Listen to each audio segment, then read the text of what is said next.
ایرانی وزیر خارجہ عباس عراقچی نے کہا ہے کہ پاکستان کی کوششوں کے باعث امریکہ سے بات چیت میں پیش رفت ہو رہی ہے۔ اس دوران امریکہ کو اپنا برا چاہنے والوں سے محتاط رہنا چاہیے جو امریکہ کو پھر سے دلدل میں گھسیٹنا چاہتے ہیں۔ اسی طرح متحدہ عرب امارات کو بھی محتاط رہنا چاہیے۔ ایرانی وزیر خارجہ نے کہا کہ آبنائے ہرمز میں پیش آنے والے واقعات سے یہ بات واضح ہو گئی ہے کہ سیاسی بحران کا کوئی فوجی حل موجود نہیں ہے۔ امریکہ کا پروجیکٹ فریڈم دراصل پروجیکٹ ڈیڈ لاک ہے۔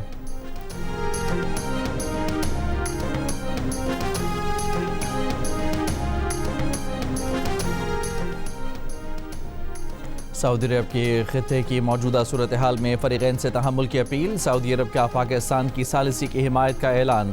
سعودی وزارت خارجہ کے بیان میں کہا گیا ہے کہ سعودی عرب آبنائے ہرمز میں معمول کے مطابق سمندری جہاز رانی بحال کرنے کی اہمیت پر زور دیتا ہے۔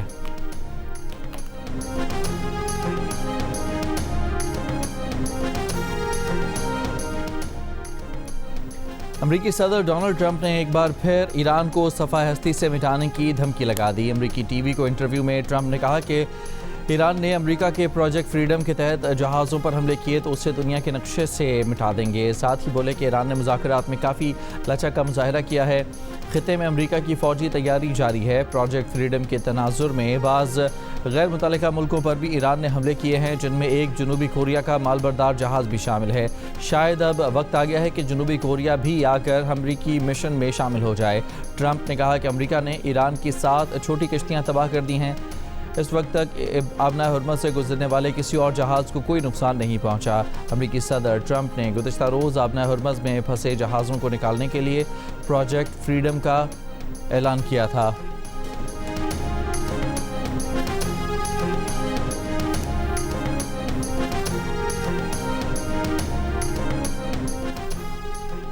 امریکہ نے آبنائے ہرمز میں 6 ایرانی کشتیوں کو تباہ کرنے کا دعویٰ کر دیا۔ امریکی سینٹرل کمانڈ سینٹ کام کے سربراہ ایڈمرل بریڈلی کوپر کا کہنا ہے کہ ایرانی کشتیوں پر آپاچی اور سی ہاک ہیلی کاپٹر سے حملے کیے گئے۔ یہ بھی کہا کہ امریکہ نے ہرمز سے باہر نکلنے کے لیے ایک راستہ بارودی سرنگوں سے صاف کیا ہے۔ بارودی سرنگوں کو سمندری ڈرون سے تباہ کیا۔ ایرانی فوجی عہدیدار نے فوجی کشتیاں ڈبونے کا امریکی دعویٰ مسترد کر دیا۔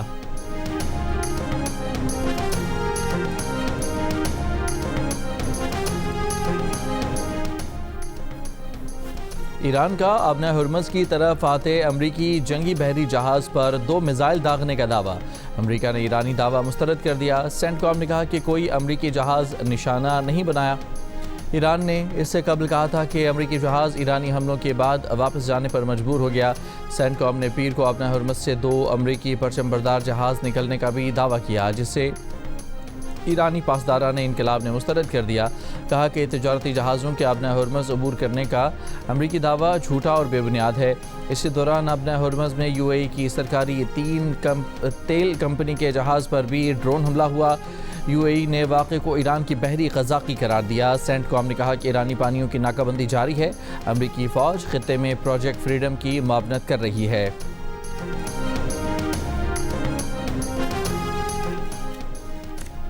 پیر کے روز ایران کی جانب سے داغے گئے 12 بیلسٹک میزائل، 3 کروز میزائل اور 4 ڈرونز کا مقابلہ کیا۔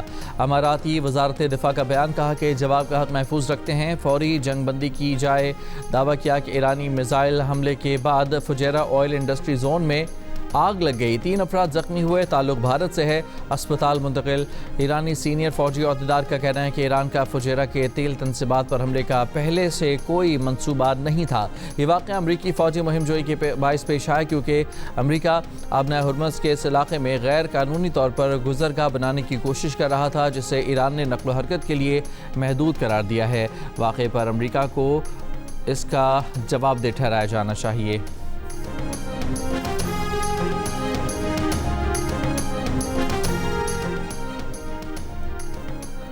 سعودی عرب کے ولی عہد محمد بن سلمان کا متحدہ عرب امارات کے صدر سے ٹیلی فونک رابطہ۔ سعودی ولی عہد کی ایران کی بلا جواز حملے کی مذمت۔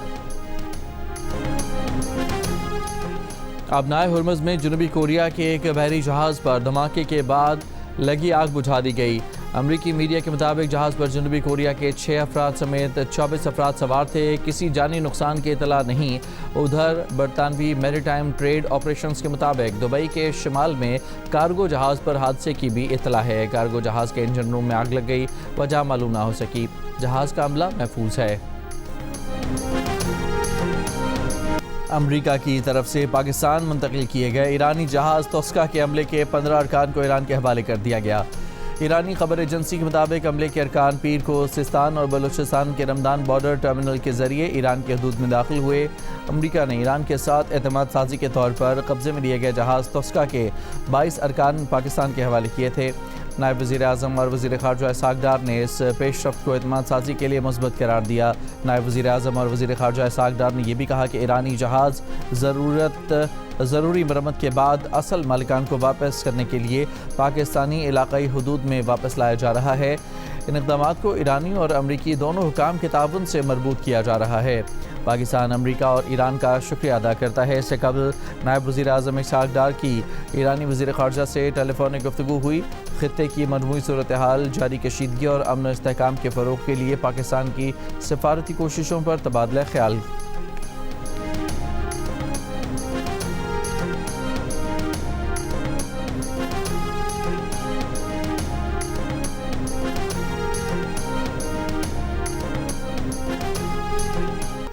کراچی کے علاقے نیو کراچی انڈسٹریل ایریا میں مبینہ پولیس مقابلہ، فائرنگ کے تبادلے میں 5 ڈاکو ہلاک.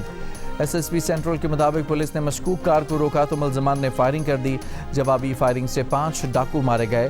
ہلاک ملزمان سے پستول، کلاشنکوف، موبائل فون اور دیگر سامان برآمد. ڈاکوؤں کی فائرنگ سے گولی ایس ایچ او کی بلٹ پروف جیکٹ پر لگی.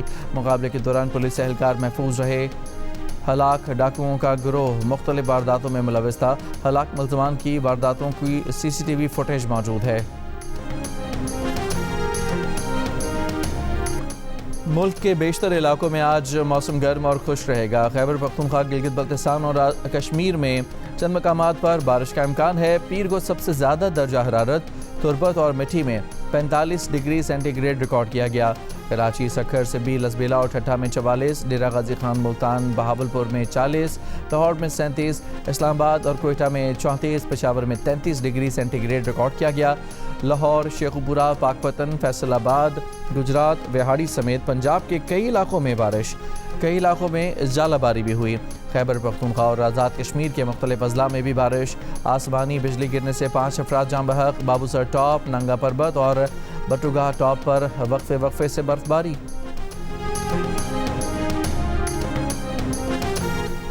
اور بنگلہ دیش کے خلاف ٹیسٹ سیریز کے لیے پاکستان کے سٹار بیٹر بابر اعظم اور فاسٹ بولر خرم شہزاد بنگلہ دیش پہنچ گئے. پہلے سے بنگلہ دیش میں موجود قومی اسکواڈ کی ڈھاکہ میں پریکٹس، فزیکل اور فیلڈنگ ڈرلز کے بعد نیٹ پر بیٹنگ اور بولنگ. پاکستان اور بنگلہ دیش کے درمیان 2 ٹیسٹ میچز کی سیریز کا پہلا ٹیسٹ 8 مئی سے کھیلا جائے گا.